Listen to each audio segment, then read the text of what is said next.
So, test probe.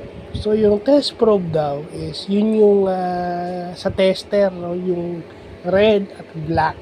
Yung medyo pinopoint natin dun sa mga appliances na gusto o mga parts na gusto nating i-test kung may current o may kuryente na dumadaloy. So, test probe pala ang tawag dyan.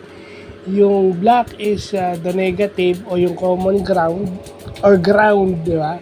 And then yung red is yung positive, no?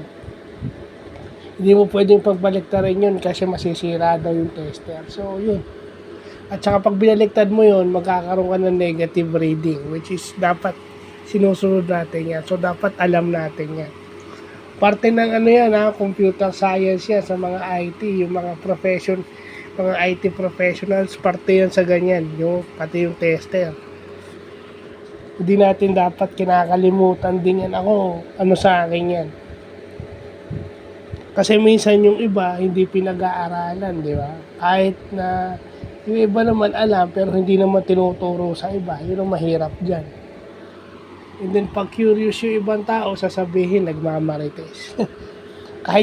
kahit tama naman kung sa mga ganong bagay, dapat magmarites ka. Hindi ka naman dapat ano ba naman ang mawawala sa iyo kung malaman ng ibang tao yung bagay na yun, di ba?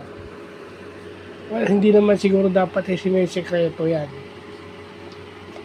Para pag nagpapa-repair kayo, alam niyo yung ginagawa ng tao, hindi yung, di ba? Minsan kasi pag hindi natin alam mapaghihinalaan pa natin yung tao, di ba? So, yun lang pa.